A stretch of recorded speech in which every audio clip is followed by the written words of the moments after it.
Laking gulat ng hasyendero nang matagpuan ang isang palutang-lutang na bata sa ilog na may busalang bibig. Pero nang ihatid niya ang bata ay halos mapaiyak siya nang malaman kung sino ang ina nito. Habang nagsusulat si Robert ng listahan ng mga naibenta niya ngayong buwan, nagulat siya sa malakas na katok at napagbuksan niya ang humahangos na si Marcelo. Pinagpawisan ito na naghahabol ng hininga. Anong nangyayari sa'yo? May nakita kaming batang lalaki na palutang-lutang sa sapa, bossing. Sagot ni Marcelo at napakunot naman ang noo si Robert. San galing? Sa itaas po eh. Duda namin parang kidnap for ransom. Hindi taga rito ang batang yon, kawawa nga po eh kasi may busa lang bibig at nakagapos pa ang 2 kamay. Naiiling na lamang na sagot ni Marcelo. Napabuntong hininga na lamang si Robert. First time itong nangyari sa lugar niya at kung sino man ang salarin, magbabayad ng mahal. Idinamay pa talaga ang batang walang kamalay-malay sa kawalanghiyaan nila. Buhay pa ba? Nag-aalalang tanong ni Robert.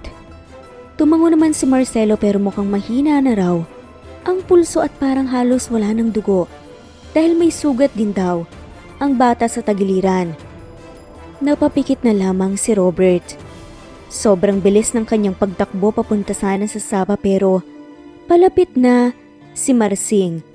Karga-karga ang batang walang malay. Parang may kung anong kumurot sa puso ni Robert nang makita niya ang kalagayan ng bata. Dalhin natin siya sa ospital. Bilis! Pagkapasok ni Marsing at Marcelo ay pinaandar na nga ni Robert ang mabilis na sasakyan. Halos lumilipad na. Pero wala siyang pakialam dahil it's between life and death situation. Pagkarating nila ng ospital, ay naunang bumaba si Marsing habang karga ang bata. Sumunod naman sila ni Marcelo na sumisigaw ng emergency. Inaasikaso agad ng nurse ang bata at dinala sa emergency room. Napasandig silang 3 sa dingding sa kaparehong nahulog sa malalim na pag-iisip. Boss, may liligtas kaya siya? Kawawa naman, may mga anak din ako. Hindi ko kayang makita ang anak ko na ganun ng sitwasyon, lalo na ang nararamdaman ng magulang niya. Parang 50-50 na makakasurvive po eh. Ilang oras na rin siyang nakababad sa tubig at namumutla na po dahil nawala ng maraming dugo. Nag-aalalang tanong din ni Marsing. Napailing na lamang si Robert. Hindi ko rin alam, Marsing. Nang tignan ni Robert si Marcelo, napabuntong hininga ito. Nakakagulat ang pangyayari na may ganitong krimen sa lupain niya. Pero may posibilidad na nanggaling ang bata sa kabilang panig ng mundo. Kaya alam niyang nandun, naglulungga ang mga kriminal. Anong gagawin natin, bossing? Tanong ni Marcelo. Agad namang inutusan ito ni Robert na i-report sa pulis. Tumango naman si Marcelo. 4 na oras ang nakalipas bago nakausap ni Robert ang doktor. Sabi nito sa kanya na sinalinan nila ng dugo ang pasyente dahil maraming dugo ang nawala rito. Mabuti na lang nadala pa nila sa ospital bago maging huli ang lahat. Nalaman ni Robert na magka-blood type sila ng bata at ipinagdarasal niya na sana ligtas ito. Maya-maya lang ay 3 silang nakatayo sa loob ng kwarto kung saan nakahiga na ngayon ang bata sa hospital bed.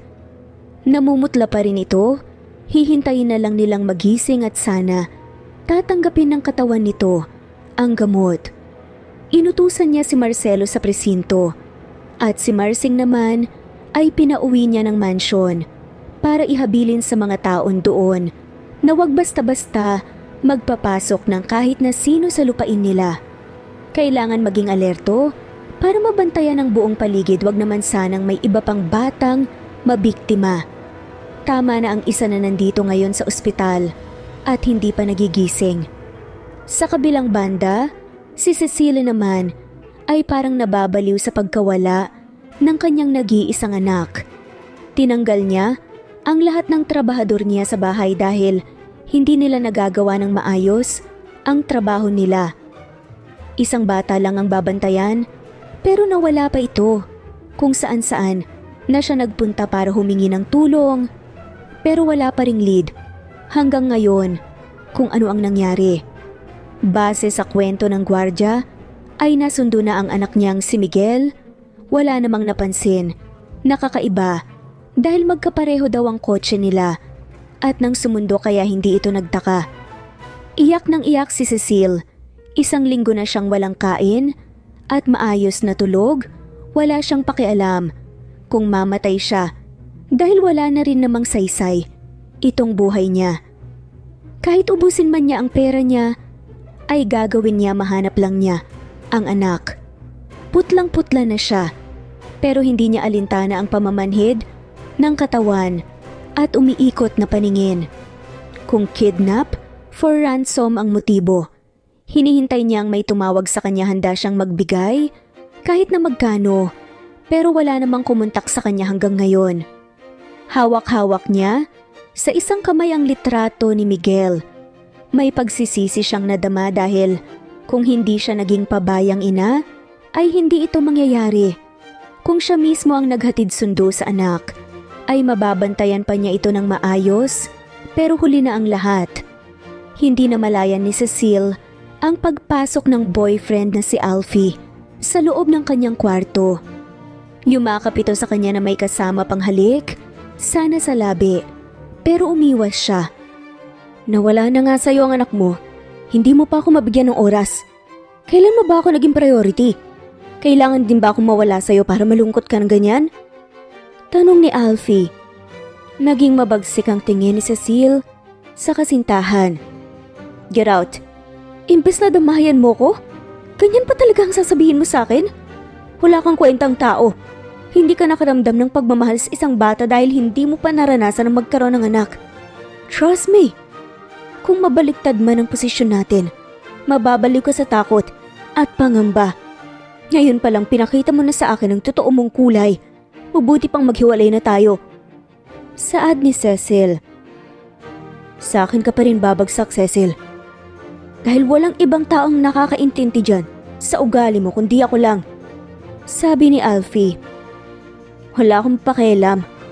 Tanging sabi na lamang ni Cecile. Umiiyak siya sa awa sa sarili. Meron na sa kanya lahat pero napunta lang siya pareho sa maling lalaki. Noong una pa lang, akala ni Cecile naging perpekto na ang buhay niya kasamang tatay ni Miguel. Pero wala rin palang nangyari. Naghiwalay din silang dalawa without him knowing na buntis siya. Masyado siyang ba-pride kumbaga. Kahit kasalanan niya ay hindi siya hihingi ng tawad. Kaya ang tampuhan ay dumami hanggang sa hindi na pag-usapan kaya na uwi sa hiwalayan.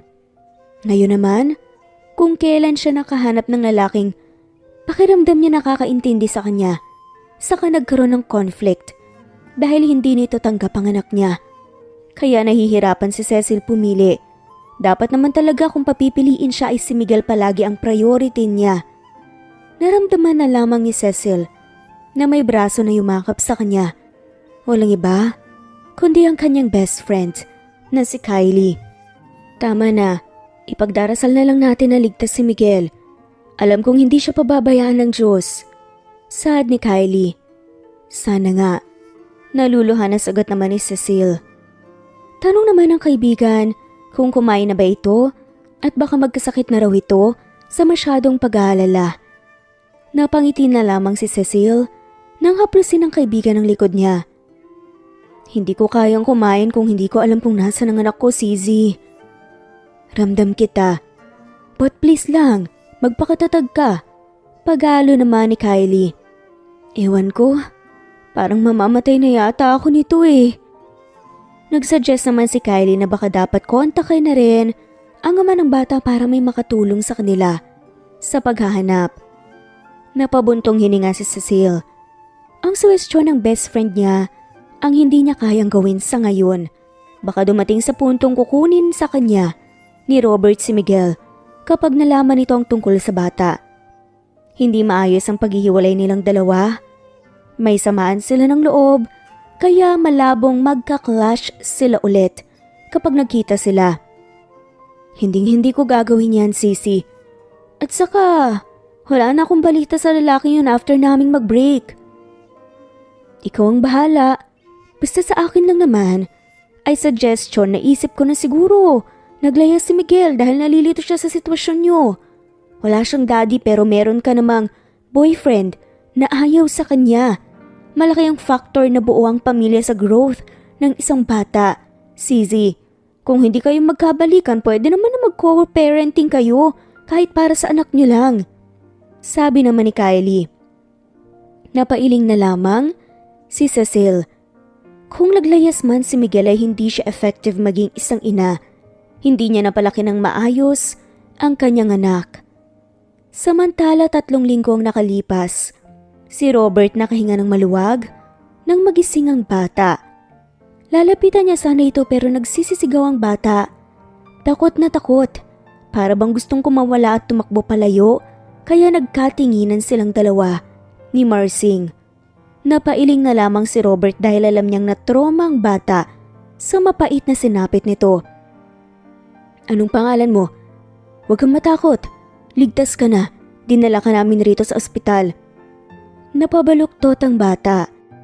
Ayaw niyang makipag-usap sa kanya. Pero hahayaan muna ito ni Robert dahil naiintindihan niya ang nararamdaman nito ngayon. Baka na-trauma din ito. Makakahinga na tayo ng maluwag dahil nakaligtas siya. Pero ang problema, hindi natin siya makakausap ng maayos. Paano natin siya may babalik sa pamilya? Tanong ni Marsing. Intindihin na lang muna natin siya. Sa murang edad, hindi pa niya kayang iproseso ang nangyari. Maya-maya lang ay inutusan niya si Marsing na bumili ng prutas, damit at mga laruan para matuwa ang bata. Agad din naman itong bumalik at nabili na nga rin daw niya lahat ng mga laruan. Akin na, para makapaglaro na siya. Tinanggap ni Robert ang dalang laruan ni Marsing. Nilapag niya sa paanan ng bata, pero nakatulala lang ito na parang wala sa sarili ni hindi nga sila magawang tingnan. Napabuntong hininga na lang si Robert, pero hindi niya pwedeng sukuan ang bata. Kailangan okay ito pagkabalik sa pamilya. Kalahating buwan ang nakalipas ay tuluyan ng gumaling ang bata, kaya iniuwi na niya ito sa mansion. Gaya pa rin noong umpisa nang magising ito sa hospital, hindi pa rin nagsasalita ang bata. Pero gumawa ng paraan si Robert para gumaling ang bata. Ipinasyal niya ito sa buong hasyenda tuwing umaga at hapon. Isinasama ni na Marsing at Marcelo na mamitas ng prutas. At gulay minsan nga, dinala pa nila sa bayan kapag nag-deliver sila. Nang walang progress ay naisipan ni Robert na ipakonsulta sa doktor para magamot ang bata. Ayaw nitong pumayag, nagkukulong sa kwarto ni ayaw lumabas, kaya napagdesisyonan na lang niyang wag dalhin doon. Sa mga araw na lumipas ay napapansin niya na ngumingiti na ang bata, bumalik na ang kulay nito. Isang araw, habang may ginagawa siya, sa loob ng kanyang opisina, ay pumasok ang bata dahil nakabukas ang pinto. Salamat po. Miguel nga po pala. Napangiti si Robert. Nang gustong makipagkamay ng bata sa kanya, tinanggap naman niya ito. Ako naman si Robert de Guzman. Pwede ba kitang tawaging daddy? Wala po kasi ako nun eh. Nakangiting sabi ni Miguel.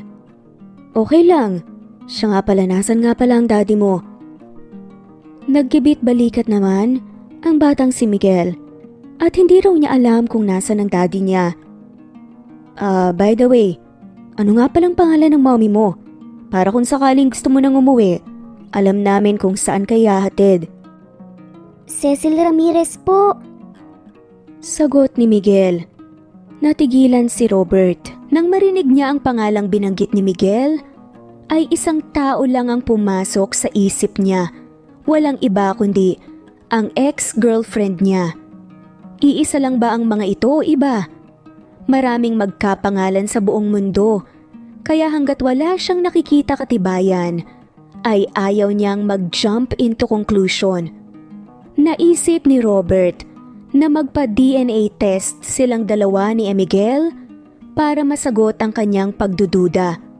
1 buwan siyang naghintay sa resulta at masaya siya sa nalaman na siya nga ang ama ni Miguel. May anak silang dalawa ng dating kasintahan. Pagkakuha niya ng resulta at matingnan ito ay dali-dali siyang umuwi ng bahay at hinanap agad si Miguel. Nang makita niya ito sa may lanay, ay niyakap niya nang mahigpit ang anak. Kahit hindi nito alam ay ipinakita niya ang DNA, sabay sabing, "Ako ang daddy mo. Tignan mo mabuti. Positive ang resulta." Kahit nalilito pa at hindi pa masyadong naiintindihan ang mga nangyayari, sagot nga nang nakangiting si Miguel. Talaga po? Masaya po akong makilala ka, Daddy. Hindi ko po ito ina-expect. Salamat sa Diyos. Nagtagpo ang landas natin. Puntahan po natin si Mommy at sabihin po natin sa kanyang good news po na to. Suwestyon naman ni Miguel. Tumangutang naman si Robert. Kailangan talaga nilang mag-usap ni Cecil. Nang araw ding yun ay umalis sa asyenda si Robert dala si Miguel. Papunta sila ng Maynila. Samantalang si Cecil nanlalaking mga mata sa gulat. Nang pagpasok niya ng bahay, ay si Miguel ang nakita niyang nanonood ng cartoons sa TV. Patakbong lumapit si Cecil sa anak at niyakap ito ng sobrang higpit na may kasamang paghikbi pa. "Thank God, umuwi ka na anak ko." "I miss you po, Mommy," sagot ni Miguel. "Sobra din kitang na-miss. San ka ba kasi nagpunta ha? Buti na lang talaga umuwi ka ng safe." Ngumiti si Miguel sa kanya. Ayaw maniwala ni Cecil na kinidnap ang kanyang anak dahil wala man lamang tumawag sa kanyang kidnapper para humingi ng ransom. Nang biglang sabi ni Miguel, Kasama ko po si Daddy. sabi ni Miguel. "Ha?" Gulat na gulat si Cecil. Nang matuon ang tingin niya, sa pinto ng kusina ay nandun si Robert. Nakasandig naman at seryosong nakatitig sa kanya. Samantalang si Robert hindi malaman ang mararamdaman at halos mapaluha na lang. Nalipat naman ang tingin ni Cecil sa kaibigan na nasa loob ng kusina.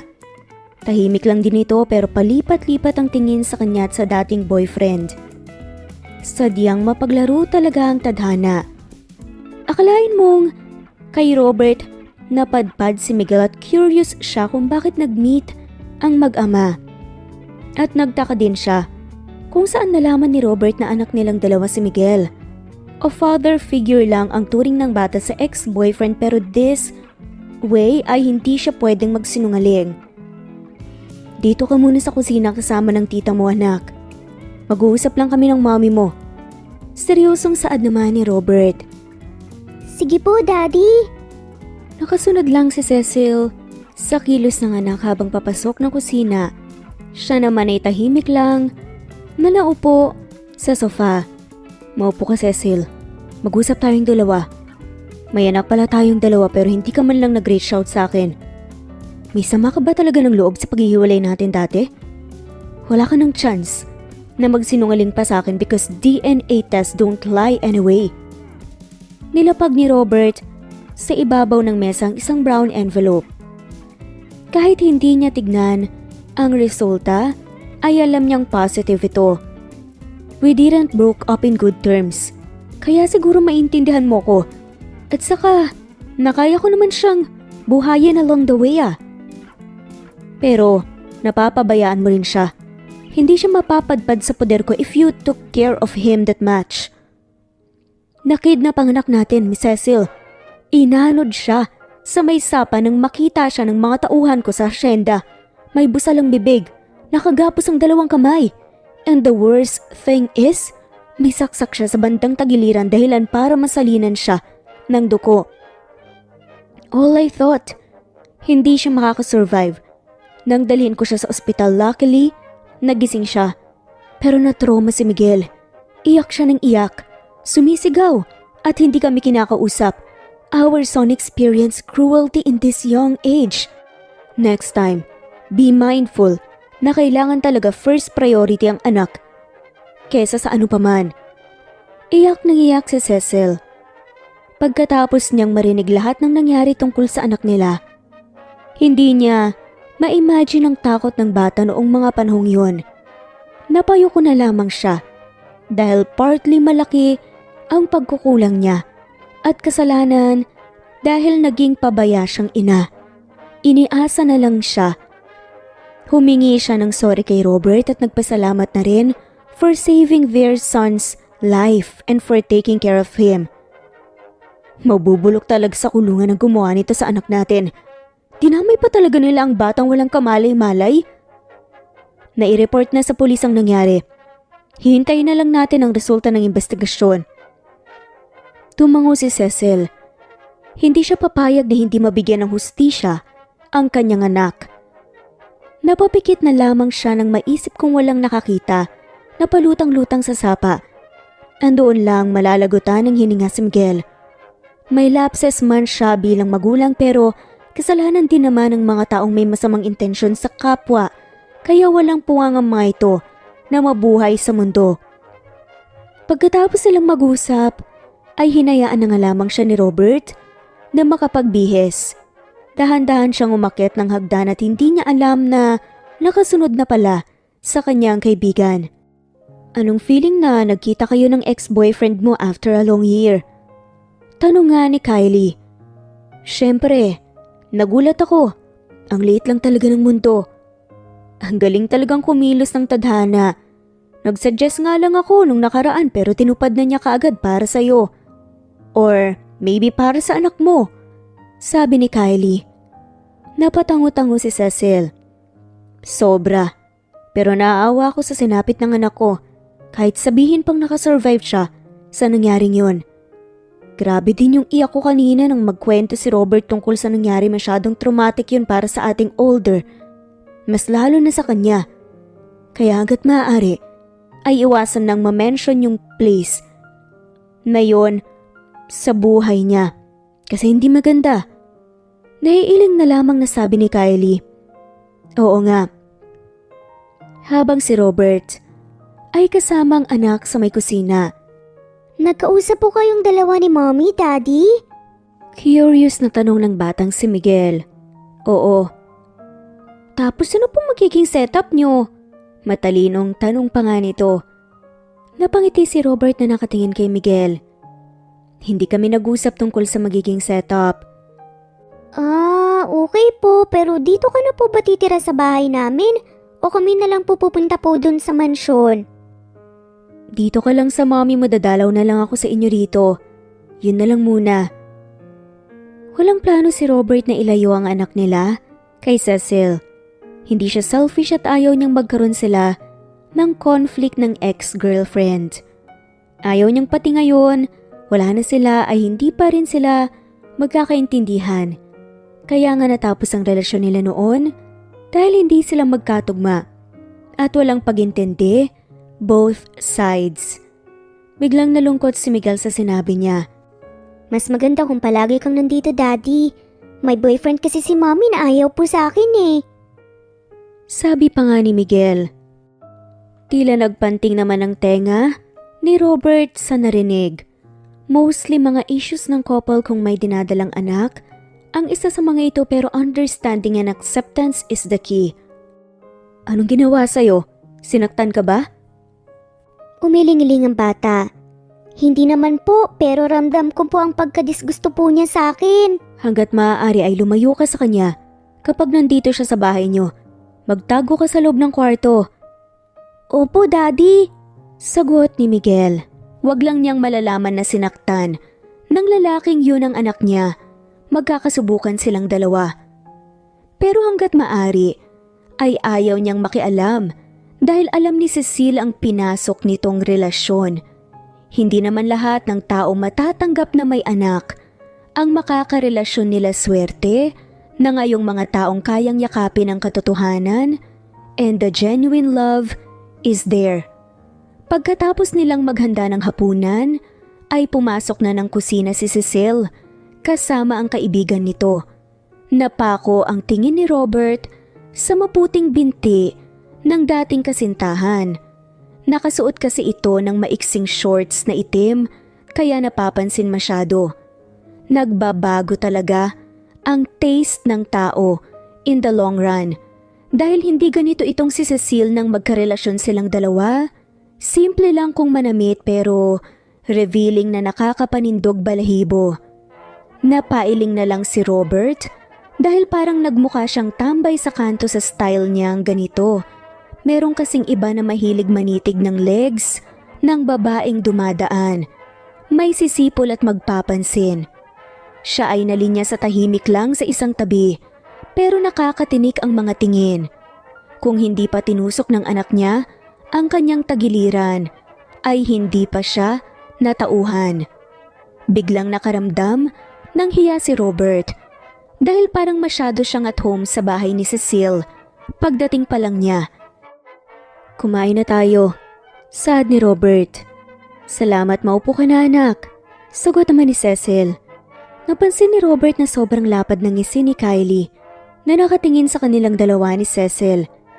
Kinabukasan, habang si Cecil ay nagtaka kung sino ang tao sa kusina gayong 4:00 pa lang ng madaling araw. Bumaba siya saglit dahil nauuhaw nga siya pero nakita niyang nakabukas ang ilaw. Napanganga siya nang mapansin si Robert na bagong ligo at nakasuot ng apron. Parang may niluluto ang lalaki. Tinuktok ni Cecil ang pinto para kunin ang atensyon ni Robert. Lumingon ito sa gawin niya at ngumiti. Good morning. May kailangan ka? Hindi kaagad nakasagot si Cecil dahil nakatitig siya sa braso ni Robert. Nakasando lang kasi ang lalaki sa sobrang init, pero sobrang fresh pa rin itong tignan sa madaling araw. Nawala tuloy ang uhaw at antok niya. Iinom lang ako ng tubig. Sad naman ni Cecil. Okay, ako nang kukuha para sa'yo. Naglakad palapit sa kanya si Robert. Bit-bit ang isang basong tubig. Salamat ha. Ang aga mo naman yatang nagising. Tanong ni Cecil. Nasanay kasi akong gumising ng maaga doon sa probinsya. Tumangutango si Cecil. Matulog ka ulit pagkatapos ng ginagawa mo. Nagluluto ka? Oo, breakfast nyo. Papasok na raw ngayon si Miguel sa school. Sige, alam naman ng mga teacher ang nangyari sa kanya kaya bibigyan siya ng special exam. Tumango si Robert, sabay-sabing mabuti. Nang maubusan sila ng sasabihin sa isa't isa, kaya nagkatitigan na lang sila. Nang ilang minuto si Cecile ang unang bumasag sa katahimikan at nag-excuse na babalik na sa kanyang kwarto. Samantalang si Robert ay lumabas na ng kusina pagkatapos niyang magluto. Tumambay muna siya sa sala at nagpapahinga. Napapabuntong hininga siya nang maisip na nakakaakit na naman ang suot ni Cecile kanina. Naaapektuhan pa rin siya sa dating kasintahan hanggang ngayon. Naging busy kasi siya sa hasyenda at nawala sa isip niya ang makipagrelasyon ulit.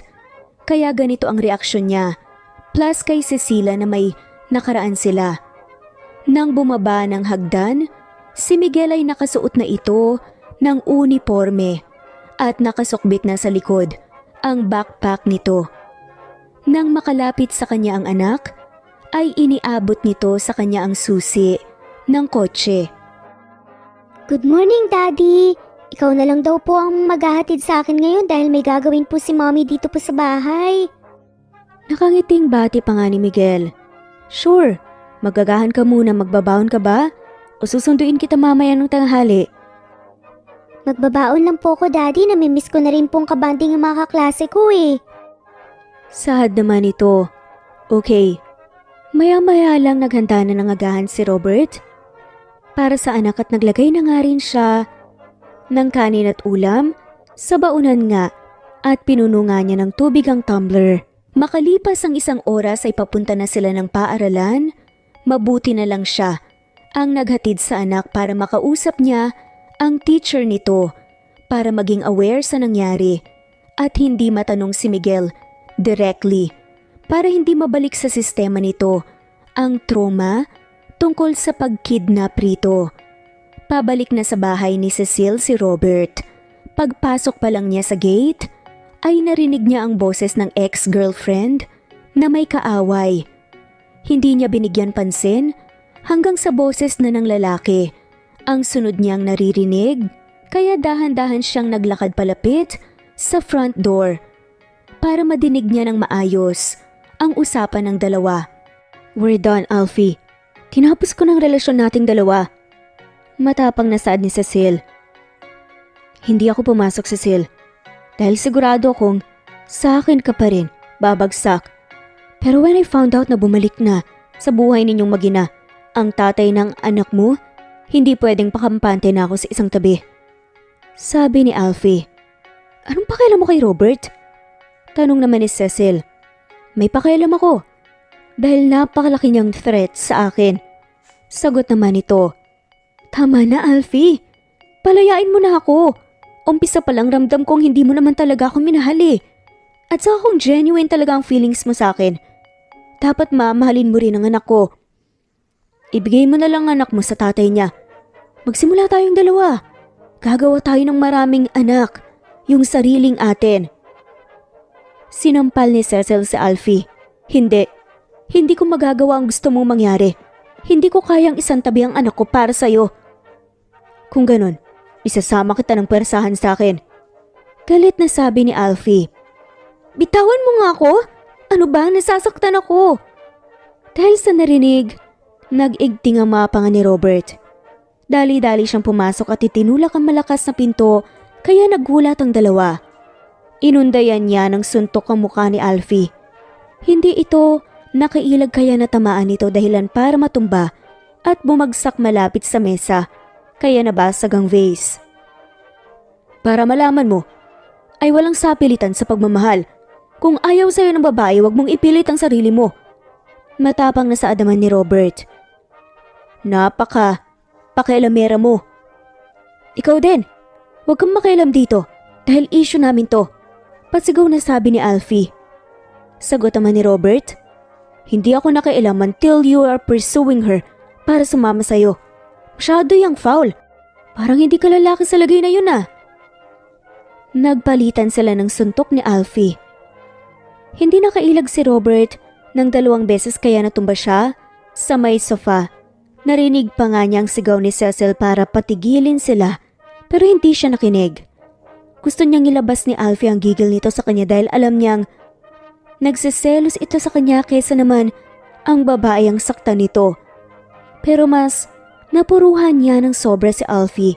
Kung hindi umawat sa kanila si Cecil, ay hindi pa sila tumigil. Naiyak na nga ang babae kaya naaawa na nga rin siya. "Hindi pa tayo tapos. Babalikan kita," sabi ni Alfie. Napahiling na lamang si Robert. Tumahimik na lamang siya habang tinitignan si Alfie na nagmamadaling lumabas ng bahay. Nang wala ng lalaki, napahilot sa sentido si Cecil. Sa kadahan-dahang naupo sa sofa. "Pasensya na sa nangyaring gulo rito. Nasira pang mga gamit mo. Hindi ko kayang nakikita kang ginagano ng isang lalaki. Hindi mo deserve yun." Masuyong saad ni Robert kay Cecil. Sad pa ni Cecil. "Okay lang. I'm tired with his outbursts. Hindi ko na kayang ma-handle pa siya." "Hayaan mo na siya, Cecil. As long as hiwalay na kayong dalawa. At sana hindi na kayo magkabalikan pa." Nang marinig yun ni Cecil, nakita na nga lamang niya ang reaksyon ni Robert. Nang makita ni Cecil ang duguan niyang bibig, ay umalis ito sa pagkakaupo sa sofa. Pagbalik ng babae, ay may dala na itong bulak saka betadine. Mataman lang, nakatitig si Robert sa ex-girlfriend na seryosong ginagamot ang sugat niya hanggang sa napako ang tingin niya sa labi nito. Napapalunok na lang siya dahil parang gusto niyang damhin ang bibig ni Cecil. Napabuntong hininga si Robert, nagmamagandang loob na nga ito, pinag-iisipan pa niya ng hindi maganda. "Nakakatakot kang magalit. First time kong makita na. Ganyan ka ka-furious." Sad pa ng babae. "Ayoko ng kabaro kong mapanakit, Cecil. Mas lalo na kung ikaw ang involved. Next time, be vigilant. Sa pagpili ng lalaking mamahalin, pwede ba yun? Nagalay lang saad pa nga ni Robert. At tila napatuloy naman ang puso ni Cecil. Ngumiti naman si Cecil sa kanya kaya kitang-kita niya ang maputi at pantay nitong ngipin. Nang matapos ay ibinalik na ng babae sa lalagyan ang bulak at betadine. Pagbalik nito ay may bit-bit ng dustpan at walis. Agad siyang tumayo para tulungan ang babae pero natapilok siya. Kaya natumba siya kay Cecil. Ang resulta, dalawa silang natumba mabuti. Nalang naalalayan niya ang babae. Nagkapalit sila ng posisyon siya. Ang sa ilalim at nakapatong sa kanya si Cecil. Kusang nagkalapit ang kanilang mga tingin at mas lalo ang labi nilang parang uhaw na uhaw sa halik ng isa't isa. Hindi alintana ni Robert ang bigat ng babae at nawala na lang bigla ang sakit ng likod niya na tumama sa sahig.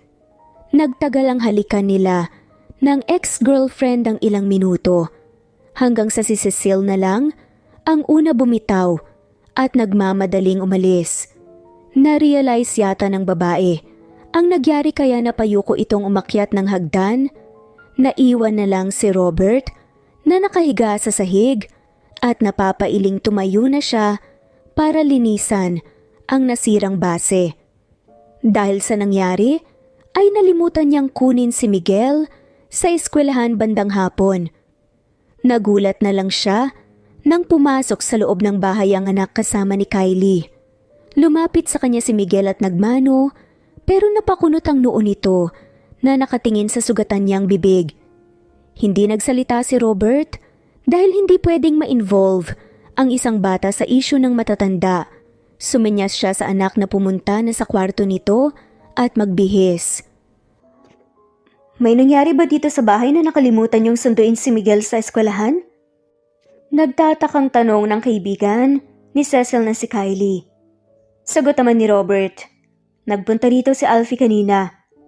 Naabutan ko siyang kinaladkad si Cecil palabas ng bahay, kaya nagkasuntukan kami.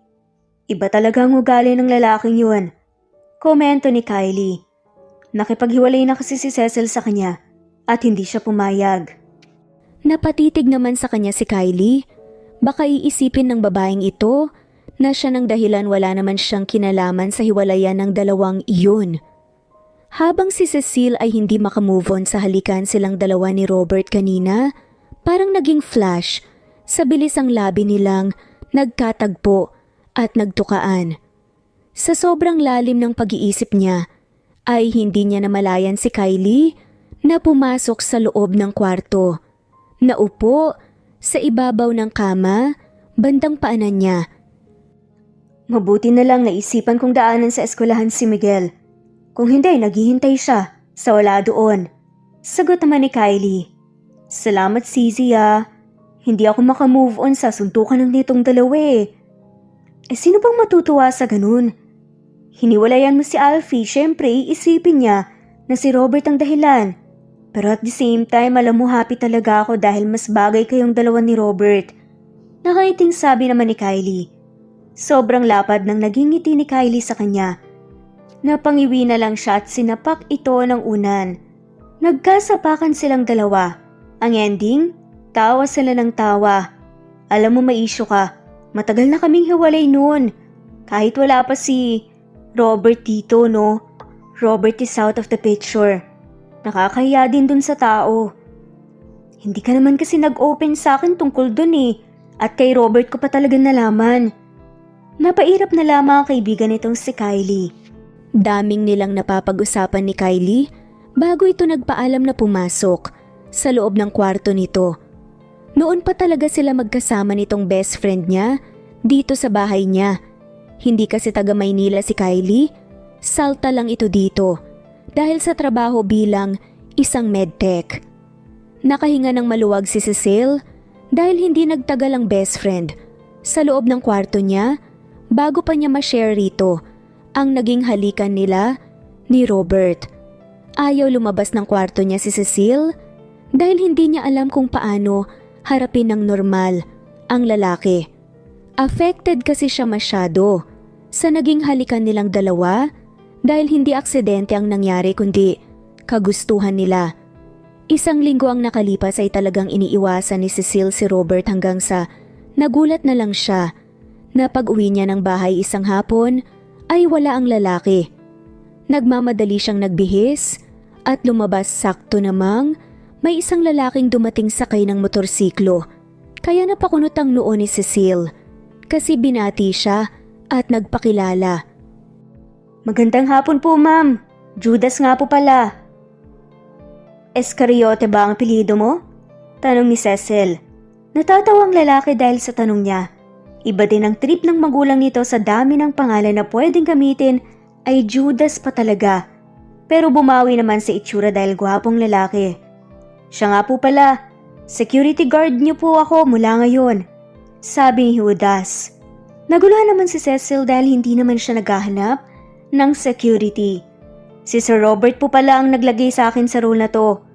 Bale, nagpalit lang po kami kasi umuwi po siya ng mansyon at ako po munang magbabantay daw sa inyo. Paliwanag ni Judas. Magkaibigan kayong dalawa? Tumango si Judas at proud na sinabi na halos lahat naman ang kaibigan ni Mr. Robert dahil mabait itong tao. Okay, pero hindi ko naman kailangan ng bodyguard eh. Baka daw po bumalik rito yung ex mo. Nag-aalala po si Sir. Sagot ni Judas at tila may humaplos sa puso ni Cecil. Hindi na nagsalita pa si Cecile.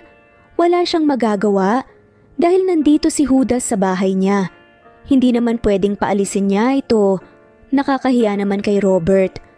Gayong concern lang naman sa kanya ang lalaki. Pagdating ni Kylie kasama si Miguel, ay napatitig ang best friend niya kay Judas.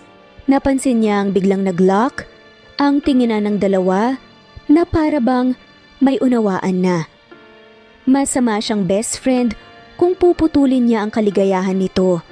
Pero kasi ang sakit nila sa mata, tumikhim si Cecile para kunin ang atensyon ni Kylie. Napangisi siya dahil nahiya ang babae nang magkatinginan silang dalawa, kaya nagmamadali itong pumasok sa loob ng bahay. Sumunod naman silang dalawa ni Miguel na magkahawak kamay. Si Judas naman ay naiwan sa labas ng bahay para magbantay. Dumiretso sila sa kusina para magluto ng hapunan nila. Umuwi pala ng probinsya ang daddy mo? Opo, nagpaalam naman po siya sa akin tapos babalik naman daw po siya kagad. Sagot ni Miguel. Yes, hindi siya nagpaalam sa iyo dahil nire-respeto niya ang pananahimik mo. Baka kasi daw nabigla ka lang sa pakikipaghiwalay mo kay Alfie, sabi ni Kylie. Nagawa pang sangkalan ng break-up nila ni Alfie pero ang totoo ay ang halikan naman nilang dalawa ang dahilan noon. Thankful ka naman po na umuwi si Daddy sa probinsya dahil na-meet mo po si Tito Judas, Ninang. Medyo naguluhan ako sa pangalan niya. Buti na lang hindi naman po naging Satanas. Nakaiting sabi pa ni Miguel. Natawa na lamang si Cecil. Agad na tinakpan ni Kylie ang bibig ni Miguel. Ikaw talaga? Baka marinig ka niya eh. Hindi naman niya kasalanan na ganun yung pangalan niya. Saway ni Kylie. Hindi nga niya alam kung anong ire-react. Sorry po, Ninang. Hinging paumanhin na nga lamang ni Miguel.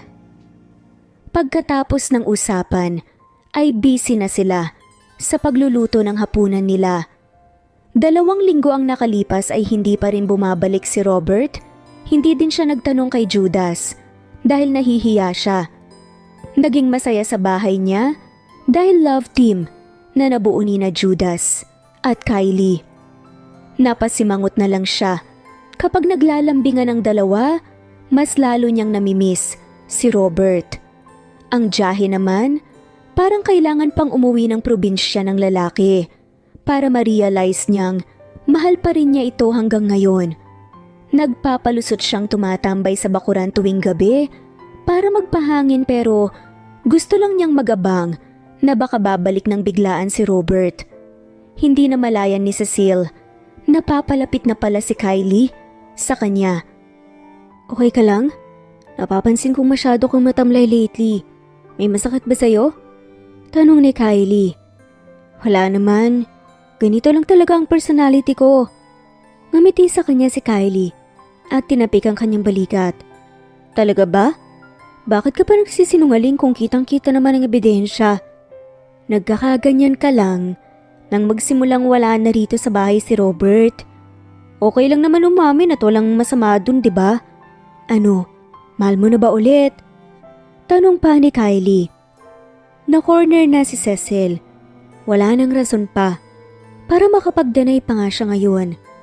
Napabuntong hininga na lamang siya at napatingin sa kawalan. Hindi naman nawala ang pagmamahal ko sa kanya, Sisi eh. Pero baka pinagtagpo lang kami para sa anak namin. Pero hindi ang magkabalikan pa. Bakit mo nasabi yan? Diyos ka ba? Hindi mo mapredik ang fate ng tao. Malay mo, kayo pala ang partner doon sa nakasulat sa libro ng buhay. Sabi ni Kylie. Wala akong masabi. Magpahinga ka na lang. Baka bukas babalik na yung si Robert dito. Pampalubag loob ni Kylie. Napairap na nga lamang sa kanya si Cecil. Sa kabilang banda tumambay muna si Robert sa veranda at nagpapaantok. Hindi siya makatulog ilang gabi na at palagi na lang pumapasok sa isipan niya si Cecil. Gusto na nga niyang bumalik sa Maynila para makita ito at si Miguel. Pero ayaw na niya muna. Mag-iisip muna siya kung tama bang ipursu niya ulit ang babae o hahayaan na lang niya itong makahanap ng isang taong magmamahal rito ng totoo. Pero sa isiping, yun ay parang bumigat ang loob niya. Mahal niya ang ex-girlfriend, sobra. Kaya sana pagbigyan siya ng tadhana na magkaroon ng chance na maging better person para sa babae. Nag-update naman si Judas sa kanya. At kung babalik daw siya doon, ay hiniling nito na wag na siyang pabalikin rito. Dahil ayaw nitong iwanan si Kylie. Type kasi ng lalaki ang best friend ni Cecil. Mabuti pa si Judas. Masyadong malakas ang loob siya. Naman ay dinadaga kung kailan tumanda siya. Nakapagpaalam na siya kina Marsing at Marcelo na sila muna ang bahala rito sa hasyenda dahil babalikan niya ang pamilya niya doon. Pumayag naman ang dalawang matanda kaya kampante siyang may maiiwan rito. At hahayaan na lang muna niya si Judas. Naghahanap pa yun ng love life. Sa mga sumunod na araw ay napagdesisyonan na ni Robert na bumalik na ng Maynila. Nag-promise kasi siya sa anak na hindi siya magtatagal rito. Inihanda na nila ang dadalhin niyang mga prutas at gulay doon. Kakapitas pa lang kanina, kaya presko at ang sarap kainin. Makalipas ang 3 oras ay nasa Maynila na si Robert. Papauwi na siya ngayon sa bahay ni Cecil. Excited siya. Para siyang padre de pamilya na nagmamadaling umuwi para makita ang mag-ina niya. Pagkahinto ng kotse niyang dala sa tapat ng gate ni Cecil, ay agad bumaba si Robert. Nakangiti namang lumabas ng gate si Judas. Lumapit sa likod ng sasakyan at isa-isang ibinaba ang mga dala niya. Ang sabi ng lalaki ay mag-isa lang daw itong naiwan dito sa bahay. Kapag hapon naman ay ito ang susundo kay Miguel sa eskwelahan. Pagpasok ni Robert sa loob ay it felt like home. Na-miss din niya ang tumira rito. Pagkatapos maipasok ni Judas, ang dala niyang gulay at prutas ay bumalik na ito ulit sa labas. Nahiga muna sa sofa si Robert para ma-stretch ang kanyang likod masakit kasi sa layo ng naging biyahe niya. Habang si Cecil naman ay parang ayaw niyang umuwi ng bahay kaya sinadya niyang magpahuli na lumabas ng opisina. Gagala na lang muna siya ngayon sa mall bago umuwi. Nandun naman si Judas para sunduin si Miguel sa eskwelahan. Bandang 5:00 ng hapon ay nagulat si Cecil dahil nadatna niya si Robert na nakasandig sa kotse katabi si Miguel. Lumuntag ang puso niya sa tuwa nang makitang lalaki. Hindi niya napigilan ang sarili na tumakbo palapit sa lalaki at niyakap ito ng sobrang higpit. Narinig niyang tumawa si Robert at kumanti rin ang yakap sa kanya ang lalaki. Sad na lamang ni Robert. Hindi masyadong halata na sobra mo akong namiss ah. Napahalakak na lamang si Cecil. Wala siyang pakialam kahit asarin pa siya nito. Huwag kang maingay. I miss you too. Sumakay ka na. Mag-arcade daw muna tayo. Kailan ka pa dumating? Kaninang 10:00 ng umaga. Ang dami kong dalang prutas at gulay na fresh from the farm. Salamat ah. Makatipid na kami ng gastos. Pwede naman na ako na. Bahala sa mga gastusin sa bahay dahil obligasyon ko naman yon. Maghatid na lang tayo sa gastos para sa anak natin. Para hindi masyadong nakakahiya. Hindi mo naman kailangan mahiya. Okay lang talaga sa akin. Nang makapasok silang lahat, ay agad na nagmaneho si Robert. Si Cecil naman nakangiti habang pasimpleng nakatingin sa ex-boyfriend. Nahiya siya nang bigla siyang hawakan ni Miguel at ngumisi ito sa kanya. Kanina pa pala siya tinitignan ng anak. Daddy, kailan ka pa mag-aasawa? Pangungulit muli ni Miguel. Napangiwi na lamang si Cecil dahil parang sinasadya ng anak ang tanong nito sa ama. Siya naman ay biglang natakot sa possibility na mag-asawa ng iba si Cecil. Ready na ba ang mommy mo na mag-asawa? Parang naluluon ni Cecil ang dila sa sinabi ni Robert, lalo na nang nginitian siya nito ng sobrang tamis. Nang tignan niya si Miguel, masaya ito. Ibig sabihin si Mommy po ang gusto mo pong maging asawa? Paniniguradong tanong nga ni Miguel. Of course! Maghahanap pa ba ako ng iba kung nandyan naman ang mommy mo? Hindi nakaimik si Cecil. Ayaw niyang umasa na siya ang gusto ni Robert. Dahil baka nagbibiro lang ito. Pagdating nila, kung saan ang arcade ay sobrang saya ni Miguel, isa-isa nitong tiningnan ang mga laro na gusto nitong subukan. Nagpartner ang mag-ama, samantalang si Cecil naman ay ngumingiti na nakatingin sa mag-ama. Habang si Robert ay nakikita niya si Cecil na nakangiti habang nakatingin sa kanila. Hindi siya nagbibiro kanina nang sabihin niya sa anak na si Cecil ang gusto niyang maging asawa. Tahimik lang ang babae pero alam niyang nag-iisip din ito. Nang si Miguel na ang sumuko sa paglalaro sa arcade, ay naisipan na nilang umalis. Salamat, Daddy. Pati rin po sa'yo, Mommy. Masayang-masaya po talaga ako dahil kompleto pa tayo. Sabi nga ni Miguel. Dalawa sila ni Cecil na inakbayan si Miguel. Nag-enjoy ka ba? Tumango-tango ang bata. San mo naman gustong pumunta ngayon? Uwi na po tayo, Mommy. May gagawin pa po akong homework eh. Tumango naman sila ni Cecil. Dumaan muna sila sa restaurant bago umuwi para bumili ng lutong ulam. Sa bahay na sila kakain para makasalo nila si Judas at Kylie. Pagdating nila ng bahay ay nasa bakuran si Kylie at Judas nakaupo habang nag-uusap. Ang sweet pa ng dalawa na nagtitigan ni hindi ang mga ito nahihiya sa kanila. Saan ka galing anak? Nag-arcade po kami, Ninang. Sa susunod tayo naman po nila Tito Judas doon. Hanggang sa inaya na nga silang kumain nila Judas dahil nakapaghain na nga sila. Excited naman ang bata. Umaliwalas naan ang mukha ni Judas. Inabutan niya ito ng isang buwang sahod. Hindi naman pwedeng si Kylie ang gagastos sa maging date nila. Bago umalis si Judas, ay nagpatulong muna siyang magpalagay ng mesa at 3 upuan sa bakuran dahil doon sila maghapunan ni Cecil kasama ni Miguel. Habang si Cecil naman ay napapailing na nakatingin kay Kylie na kanina pa ito nagpaikot-ikot sa harap ng salamin sa loob ng kanyang kwarto.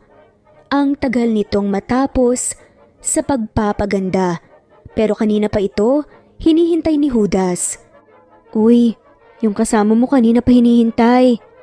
Saglit lang Sisi, parang hindi ako satisfied sa looks ko eh. Sabi nga ni Kylie. Hindi na mababago yan kahit na anong gawin mo, pwera na lang kung magpaparetoke ka. Napatawa pa nga ito.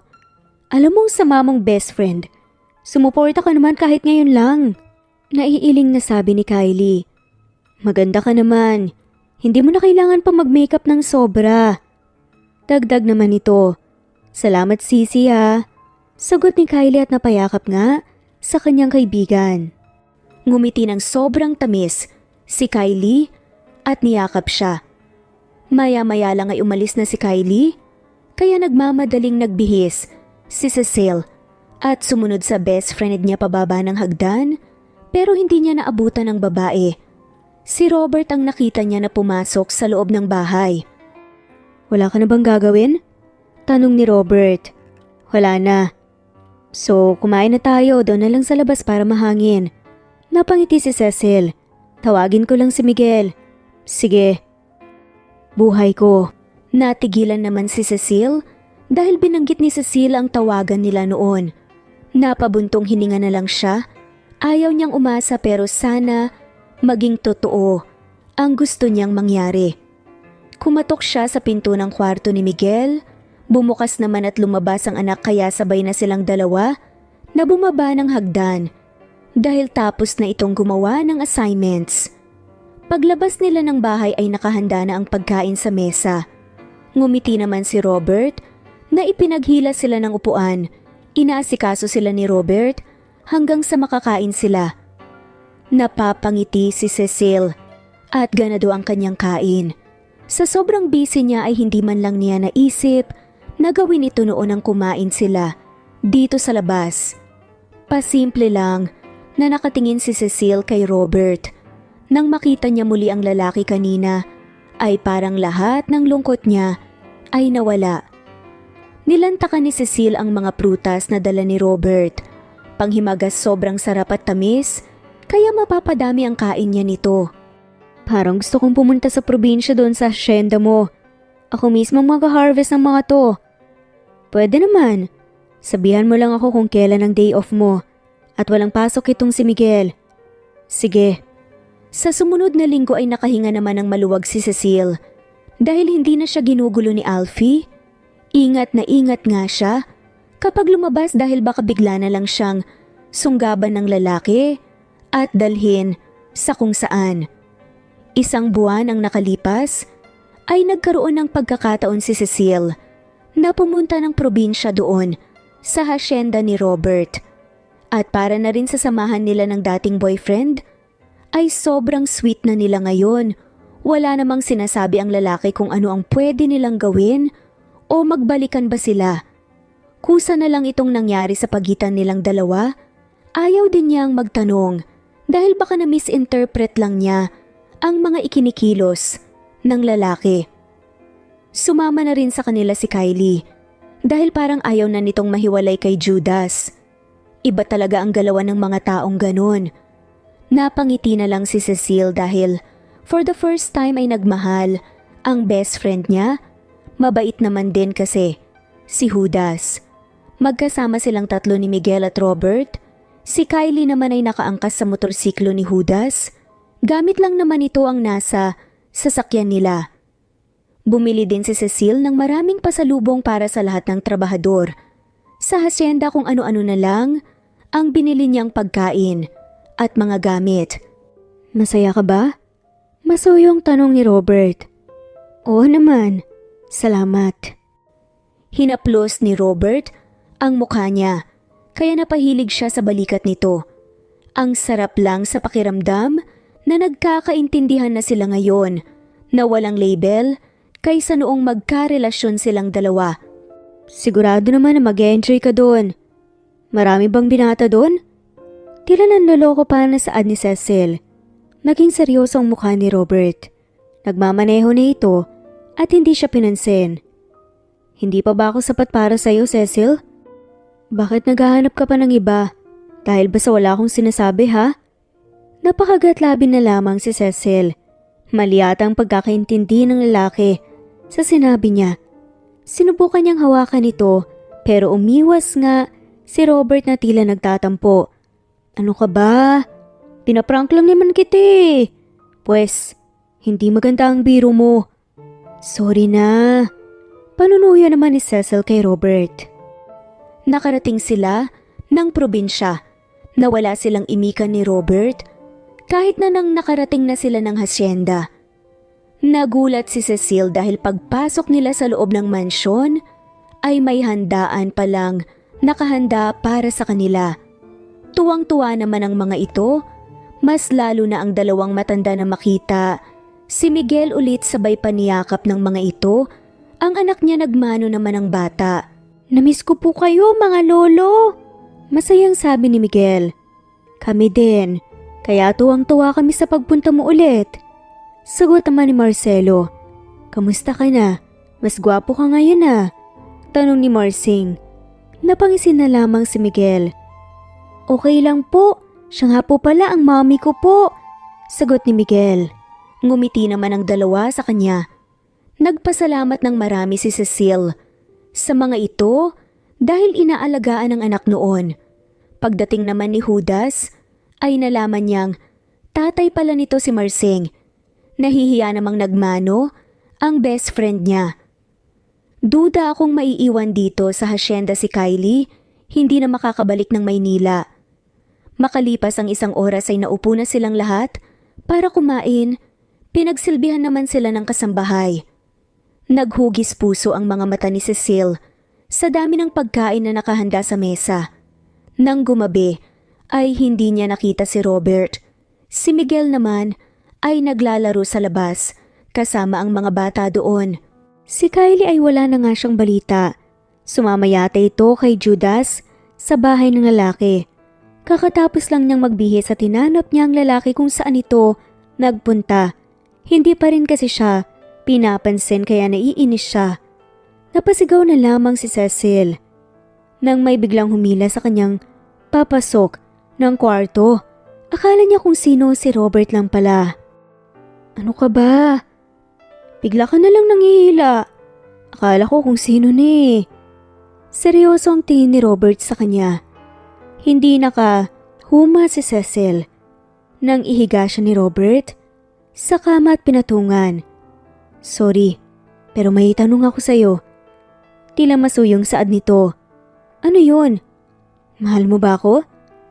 "Kasi ako mahal na mahal kita." "Ako na lang ulit, Cecil. Iintindihin na kita this time." Saad naman ni Robert na tila nangaakit ang boses.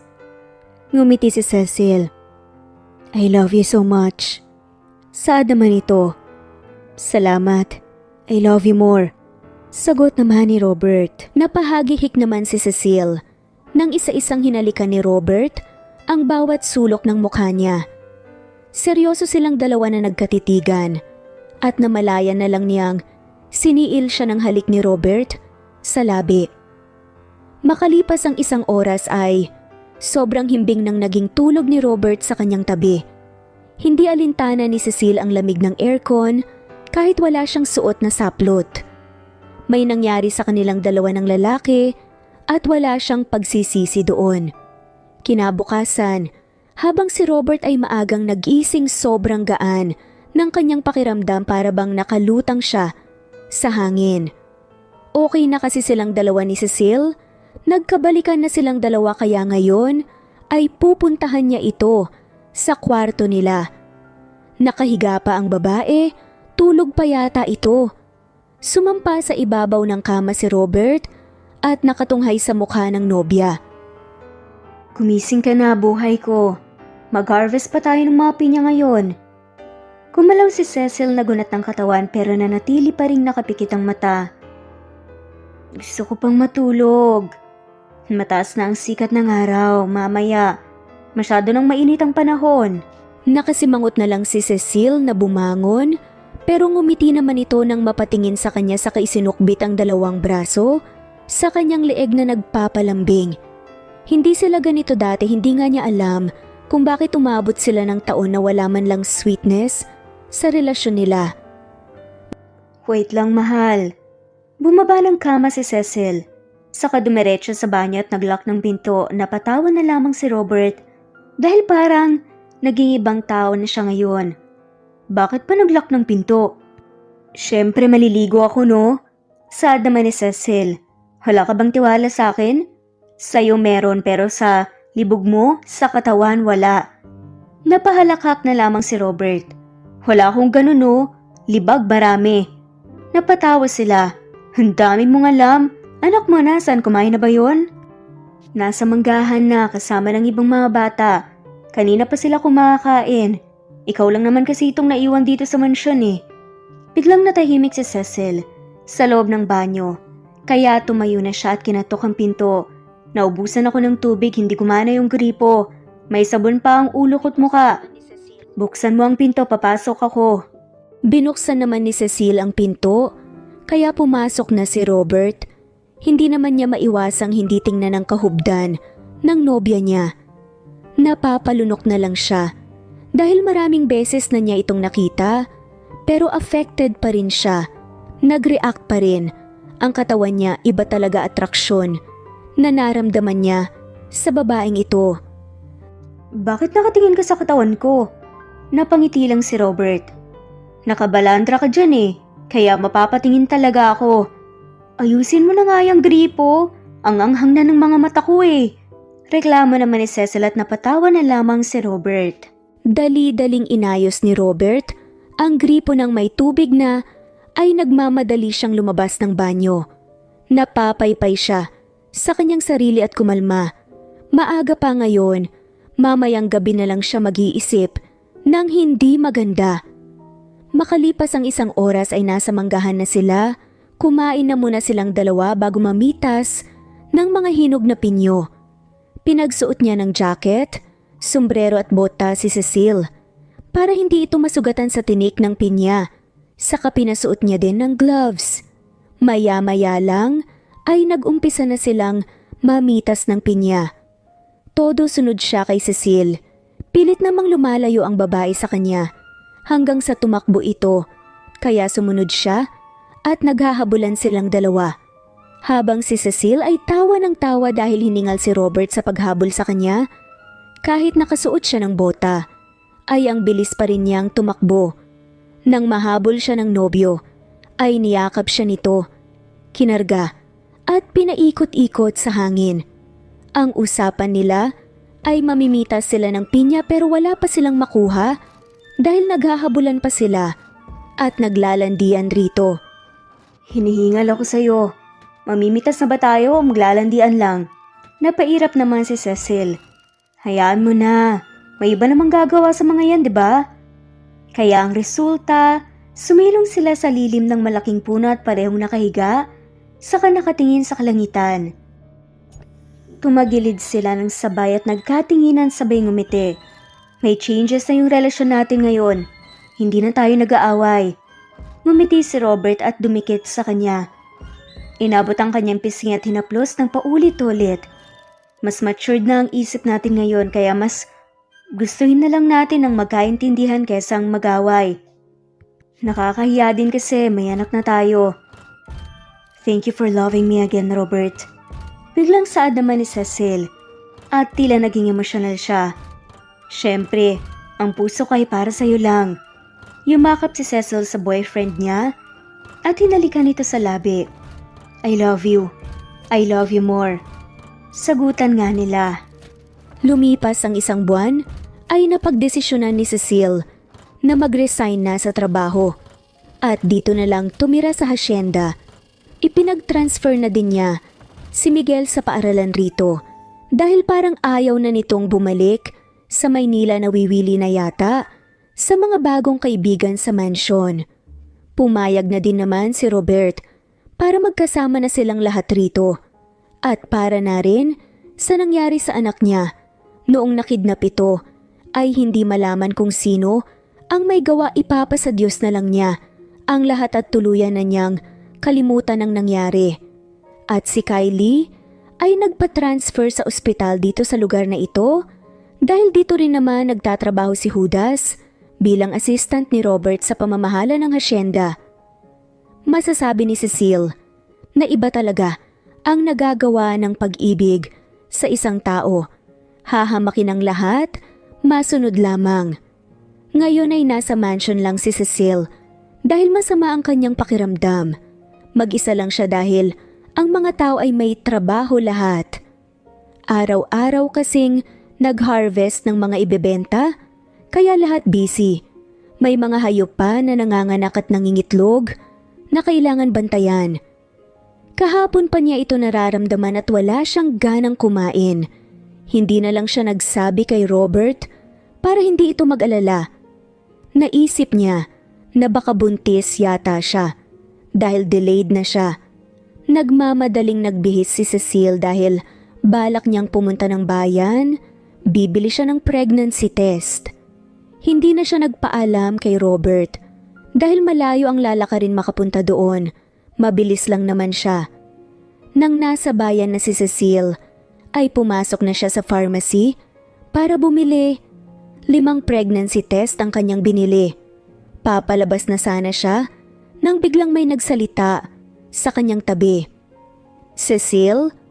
Untag ni Alfie. Napatingin agad si Cecile at nakita niya si Alfie na nakangiti sa kanya. Ngumiti na rin siya sa dating boyfriend ni hindi na siya nakaramdam ng kaba at pagkabahala. Pumayat ito ng kaunti pero may hitsura pa rin naman. Hindi ko akalaing magkikita tayo rito, Alfie. Pagkatapos ng nangyari sa atin, pumunta ako dito sa nanay ko. Actually, hindi talaga sa lugar na ito. Sa Karatig Bayan kami nakatira. Sagot ni Alfie. I'm sorry, Alfie. Ngumiti ang lalaki sa kanya tumiling. Wala kang dapat na ihingi ng tawad sa akin, Cecil. Ako ang may kasalanan sa relasyon natin noon. Hindi ko napahalagahan. Mas minahal mo pa nga ako. Kaya maraming salamat at sorry din sa nangyari noong huling tayong nag-usap. Sabi ni Alfie. Okay lang yun. Kamusta ka na pala? I'm married, Cecil. At magiging tatay na ako. Masayang balita ni Alfie. Masaya si Alfie at iba nakita pa nito sa kanyang suot nitong singsing. Talaga? Congratulations! Good luck sa fatherhood! Salamat. Iyakap mo na lang ako kay Miguel. Namimiss ko na siya. Sabi ni Alfie. At nagkamayan pa sila. Nagkamayan silang dalawa ni Alfie. Bago sila natapos sa pag-uusap, ay nakilala niya ang misis nito, si Myrna. Magkamukha ang dalawa, mabait ang babae at maganda masaya si Cecile, na at last, nahanap na rin ni Alfie ang para sa kanya. Alam niya na kaya sila nagkahiwalay dahil may nakatadhana para sa lalaki na magmamahal rito ng totoo. Pagdating ni Cecile ng mansion, ay nasa sala si Robert. Tahimik ito na parang hindi siya nakita, siguro pagod lang sa trabaho. Hindi ka nagpaalam na umalis. May plano ka palang pumunta sa bayan. Mabilis na lang naman ako doon. Talaga? Bakit pa ayaw mong maniwala? Kunot noong sabi ni Cecil. Hindi naman talaga ka panipaniwala eh. Kunot noo ulit ito na napangisi. Ano bang nangyayari sa'yo? May problema ba tayo? Seryosong mukha ni Robert habang nakatingin sa kanya. Nakita kitang kausap ang ex mong si Alfie. Ano? Anong namamagitan sa inyo? Nakanganga na lang si Cecile. Kung alam pa niyang ganito ang mangyayari, ay hindi na sana siya nakipag-usap kay Alfie. Ikaw ang mahal ko. At saka aksidente lang kaming nagkita ng lalaking yun doon. May asawa na nga siya at kasal na, tapos pag-iisipan mo ko ng ganyan. Magiging tatay na nga rin siya. Basta ka na lang kasing umalis, sana lumapit ka na lang doon. Ewan ko sa'yo. Hindi bebenta ang palusot mo. Tampu-tampuhan na saad pa ni Robert. Napailing na lang si Cecile. Akmang lalapitan niya si Robert kaya lang umiwas ito, susundan pa sana niya ang nobyo nang biglang sumakit ang ulo niya, umiikot ang paningin sa kabiglang natumba. Samantalang si Robert ay natataranta ng mahimatay si Cecile. Dali-dali niya itong kinarga palabas ng mansion at pinasakay sa sasakyan. Ano kayang nangyayari sa nobya niya? Ngayon niya pinagsisisihan kung bakit pinapairal niya ang kanyang pagseselos. Sino bang hindi may relasyon ang dalawa dati? Kaya inis na inis talaga siya. Pagdating nila ng ospital, ay nagmamadali si Robert habang karga si Cecile.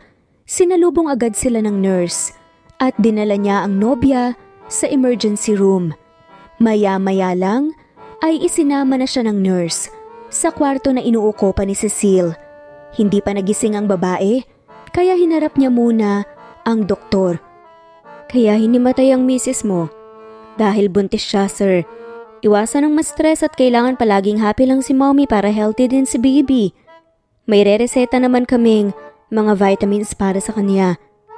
Napangiti na lamang si Robert. Masayang masaya siya na marinig ang balitang ito. Magiging daddy na nga siya ulit. 2 na ang anak nila ni Cecil. Maraming salamat po, Doc. Pagkaalis ng doktor, ay naupo si Robert malapit kay Cecil. Nakahawak siya sa kamay ng nobya at hinintay ito ng magising. Napahilot na lang siya sa sentido. Kung alam niyang buntis ito, ay hindi niya ito aawayin. Isasantabi niya ang kanyang selos. Nang magising si Cecil, ay agad napatayo si Robert at nilapatan ito. Nasa ospital pala ako? Tanong ni Cecil. I'm sorry, hindi ko na uulitin ang magalit sa'yo. Hindi na ako magseselos. Napabuntong hininga na lamang si Cecil. Ang tanda mo na para magselos. Nakakahiya ka. Napangisi na lamang si Robert. Buntis ka pala, mahal. Tapos hindi mo man lang nasabi sa akin? Napailing si Cecil.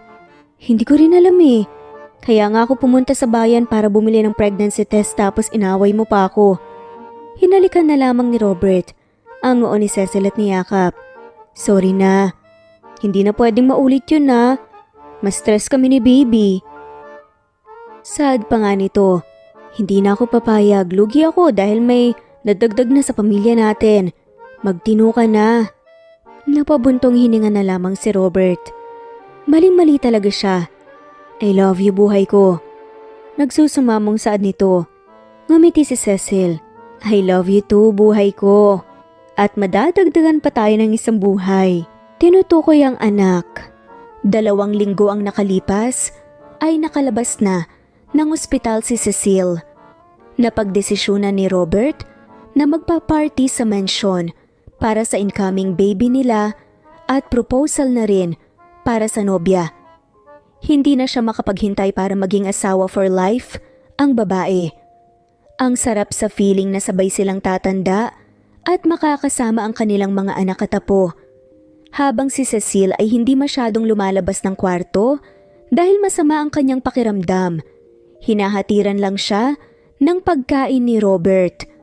Kahit nga ang pagpapakain sa kanya ay ito pa ang gumawa, alagang-alaga siya dahil parang nililipad ito sa hangin sa sobrang tuwa. Maya-maya lang ay bumukas ang pinto at pumasok ang kanyang best friend na sobrang lapad ang pagkakangiti sa kanya sabay yakap. Congratulations, Sisi. Ako kaya kailan? Sabi ni Kylie. Inumpisahan mo na bang gumawa? Napahiling na lamang si Kylie at napahalakhak. Hindi pa nga eh. Kasal muna siguro bago mag-anak para sigurado. Sagot ni Kylie. Napangisi na lamang si Cecil. Natatakot ka ba? Ako nga nakadalawa na eh. Hiya na lang talaga ni Robert. Pag hindi pa talaga niya ako pinakasalan, umiikot ang matang sabi naman. Nagkatawanan silang dalawa ni Kylie. Bandang gabi ay napagdesisyonan nila na lumabas ng kwarto dahil pareho silang nagutom. Nagkatinginan silang dalawa ng best friend niya dahil nakarinig sila nang naggigitara sa labas. Sabay silang dalawa ni Kylie na lumabas at nagulat si Cecil na may party sa labas. Ngayon niya nakuha kung anong meron nang mapansin niyang maraming balloons ang nakakalat sa bakuran ng mansion at mga laruan ng bata. Nagutom ng todo si Cecil nang makita niya ang isang mesa na puno ng iba't ibang klaseng pagkain. Hindi nawala ang mga prutas na paborito niya. Natutuwa si Cecil dahil sobrang liwanag ng buong paligid. Dahil sa iba't ibang ilaw, pinaghahandaan talaga ito ng nobyo niya. Mabuti na lang lumabas siya na nakapag-ayos dahil meron palang surprise party na magaganap. Maya-maya lang ay sobrang lapad ng naging ngiti ni Cecil nang makita niya ang nobyo na naglalakad palapit sa kanya na may dalang flower bouquet. Para sa iyo, buhay ko, sad ni Robert. Nang tignan niya ang kaibigan ay kinikilig ito. Salamat. Masaya ka ba? Ang party na ito ay para sa inyo ng baby natin. Ngumiti si Robert at hinaplos ang tiyan niya. Oo, maraming salamat. Naghiyawan naman ang lahat nang halikan niya si Robert sa pisngi. Napahalakhak na lang ang nobyo dahil kinikilig ito. Maya-maya lang ay nakatingin siya sa anak na nakapamaywang na naglakad palapit sa kanila. At hindi niya namalayang nakaluhod na pala si Robert sa kanyang tabi. Naghiyawan ang lahat at narinig na lang ni Cecile ang sinabi ni Robert. Magpapakasal ka ba sa akin, buhay ko? Tanong nga nito.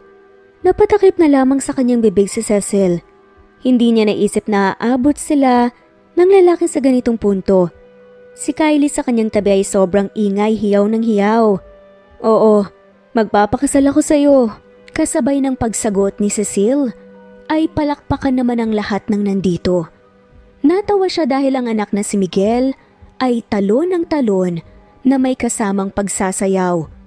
Nang mailagay ang singsing ay niyakap siya ng sobrang higpit ni Robert. Maraming salamat, Cecil. Dahil sa'yo na kumpleto ang buhay ko. Binigyan mo ko ng mga anak. Mahal na mahal kita. Masuyong saad ni Robert. Mahal na mahal din kita. Sagot naman ni Cecil. Pagkatapos ay sabay na silang kumain lahat dahil gabi na. Gutom na nga din si Cecile. Tawang-tawa siya dahil hindi magkandauga si Robert sa pag-aalaga sa kanya. Naawa din siya sa lalaki ni ayaw na nitong maupo. Bakit mami lang ang inaalagaan mo, Daddy? Paano naman po ko? Tila may himig pa nga ng pagsaselos na sabi ng batang si Miguel. Natawa na lamang si Robert kasi parang nagtatampo talaga ang anak. Napangisi rin si Cecil. Nang makita ang reaksyon ni Miguel, nalukot ang mukha nga nito at parang natutuwa. Inuna naman kita kanina. At saka, may kapatid ka na kaya intindihin mo na lang na dapat si mommy munang alagaan natin. Tumango-tango na nga lamang ang cute na bata. Kaya ang resulta dalawang lalaki na ang nag-aalaga sa kanya. Sa mga sumunod na araw ay busy na ang buong mansion dahil sa kanya bilinan kasi ni Robert na hindi siya pababayaan ng mga kasambahay habang wala ito sa mansion.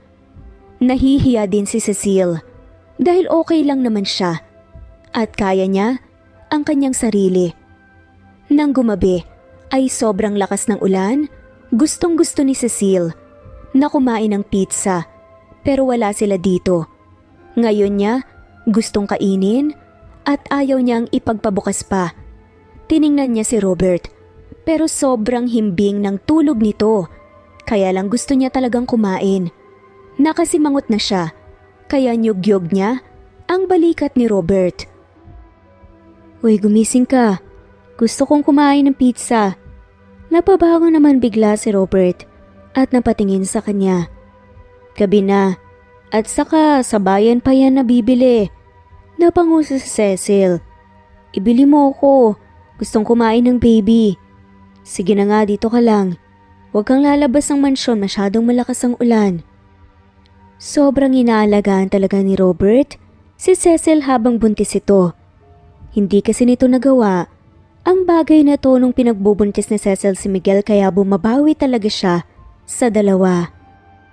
Bumaba na ng kama si Robert at naghanap ng makapal na jacket sa cabinet at isinuot. Humalik muna ito sa kanyang labi bago lumabas ng kwarto, bit-bit ang susi ng pick-up. Samantalang si Robert ay kinakabahan habang nagmamaneho, sobrang lakas ng ulan, baka mamaya babaha pa. 8:00 na ng gabi, hindi din siya sigurado kung may nakabukas pang pizza house doon. Pero naaalala niya, bawal tanggihan ang buntis. Kahit kabado, ay nakarating siya ng bayan na ligtas, kaya nakahinga siya ng maluwag. Nagmaneho siya agad papunta sa pizza house. Mabuti na lang, naabutan pa niya. Nag-order siya ng 6 na box para marami. Ngayon, ay papauwi na siya. Bumalik na naman ang kaba niya. Dahil sobrang lakas ng ulan, idagdag pang may hangin din. Nakakatakot dahil parang nagsasalpukan na ang mga kahoy any moment ay matutumba na. Maya-maya ay naramdaman na lang ni Robert na may natumba huli na para makaiwas siya na tamaan na ang unahan ng kotse dahilan para mayupi. Ito siya naman tumama ang ulo niya sa manibela dahilan para mawalan siya ng malay. Isang oras din si Robert bago nagising, napahawak siya sa kanyang noo nang maramdaman niyang may umaagos mula rito. Kabadong-akabado siya dahil akala niya maiipit na siya sa malaking kahoy kanina. Nang maalala niya si Cecile, ay dali-dali siyang lumabas ng pick-up bit-bit ang pizza na nabili niya. Nilakad na lang niya pauwi kahit malayo at hindi niya alintana na mababasa siya ng ulan. Habang si Cecile ay nagsisisi siya kung bakit pinaalis pa niya si Robert ngayon tuloy, ay nag-aalala siya kung bakit hindi pa nakauwi. Bumaba siya ng kama at isinuot ang tsinelas sa kadumiretsyong bumaba ng hagdan. Dali-dali siyang lumabas ng front door, saka naman bumukas ang gate at pumasok si Robert. Nagulat si Cecile sa nakita, basang-basa ng ulan ng lalaki, tapos may sugat pa ito sa noo. Agad na lumapit si Cecile kay Robert at yumakap rito ng mahigpit. "Anong nangyari sa'yo?" "Naaksidente ako. Natumba ang malaking puno sa daanan ko. Hayun, nadaganan pa yung pickup, buti na lang talaga hindi ako matamaan." Umiiyak si Cecile sa sobrang guilty niya. "Sorry, hindi na lang sana kita inutusan." "Ano ka ba? Okay lang ako. Huwag ka nang umiyak." Ngumiti si Robert at niyakap siya ng mahigpit. Takot na takot siya. Paano na lang sila kung mawala si Robert? "Pasok na tayo sa loob. Gagambutin na natin yung sugat mo." Saad ni Cecile. Magkaakbay na silang dalawa na pumasok sa loob ng mansion. Habang si Robert ay nakaupo na ngayon sa ibabaw ng kama, giniginaw siya matapos niyang magbihis at nagamot na rin ang sugat niya. Nakatingin siya ngayon kay Cecile na nakayuko lang habang kumakain ng pizza, ni hindi siya inaya na dalawa sila. Takot na takot siya kanina. Akala niya katapusan na niya yon, pero hindi pa pala. Ayaw niya munang mawala sa mundo, marami pa siyang pwedeng gawin. Magpapakasal pa silang dalawa ni Cecile. Makalipas ang 9 na buwan, hinihintay nila ang panganganak ni Cecile. Ang gusto nito ay manganak muna bago sila magpakasal, kaya hindi na lang niya pinilit kahit gusto niyang makasal na sila. Nakahanda na ang papeles nila at nakapagrehistro na rin sila. Ang kulang na lang ay ang exact date kung kailan, pero ngayon ang buwan na mag-give birth si Cecile. Todo bantay siya ngayon, baka sasakit na ang tiyan nito. Pero wala pa naman. Idagdag pang araw-araw masama ang panahon. Laging umuulan, parang may bagyo yata. Isang maulan na gabi ay napapansin ni Robert na gumagalaw si Cecile. Pabiling-biling ito sa higaan at hindi mapakali, kaya nilapitan niya ito. "Okay ka lang? Manganganak na yata ako, Robert." "Ha? Ganon? Relax ka lang, baka madisgrasya tayo." "Huwag kang mag-isip ng negatibo. Sandali lang, tatawagan ko lang si Judas. Papunta rito." "Ang lakas kasi lang ulan, baka madisgrasya tayo." Makalipas ang 1 oras ay papunta na sila sa ospital. Kandong niya si Cecile at ang nagmamaneho ay si Judas. Kasama naman nila si Marcelo at si Marsing. Gustong sumama ni Miguel pero hindi siya pumayag, kaya naiwan ito sa kasambahay. Ibinalita na rin niya kay Kylie, kaya naghihintay na ito doon sa hospital. Pagdating nila ay kinarga niya agad si Cecile. Papasok, lumapit na rin si Kylie at tinulungan sila pati nurses. Saka ipinasok na ang babae sa delivery room. Sumunod na rin sila Judas, bitbit ang gamit ni Cecile at ng bata. Kabadong-kabadong si Robert, ngayon lang siya natatakot sa buong buhay niya. "Relax ka lang. Hindi naman nila pababayaan si Cecile sa loob," sabi ni Kylie. Tumango naman siya nang tapikin ng babae ang balikat niya. Ilang beses siyang huminga ng malalim para pakalmahin ang sarili. Nakakatakot palang ganito. Nagtawanan ng dalawang matanda dahil sa sinabi niya. Hindi pa talaga matatapos dito ang kaba mo kung gusto mo pang mag-anak ng marami, boss. Saad na nga lamang ni Marsing. Napangisin na nga lamang si Robert. Dagdagan mo pa, bossing. Natatawang pagsingit ni Marcelo. Saka na lang muna. Si Judas naman ang susunod. Tumawa naman si Judas. Kasal daw muna sir bago anak eh. Saad naman ito.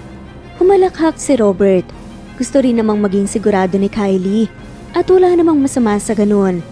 Kasalan mo na kasi. Makalipas ang isang oras, nanganak na nga si Cecil. At babae naman this time. Kaya nakahinga ng maluwag ang dalawa. Ay, ayoko na muna ang mga anak. Ikaw na muna. Okay na kami rito. Saad naman ni Cecil nang bisitahin nga siya. Tumawa si Kylie at humilig sa balikat ni Judas. Naiwan silang dalawa ni Cecil sa loob. Dahil lumabas ang mga to, yumakap si Robert kay Cecil at hinalikan nito sa labi. I love you, buhay ko. Masuyong saad nito. I love you to, buhay ko. Lumipas ang isang buwan at tuloy na talaga ang kasal nilang dalawa ni Cecil at masasabi ni Robert na panghabang buhay na sila at hindi na maghihiwalay pa kasama ang kanilang mga anak. At dito na nga po nagtatapos. Maraming salamat po sa walang sawang pagsubaybay. Muli ito ang Cat Amazing Stories. Thanks for listening at shout out po sa mga sumusunod.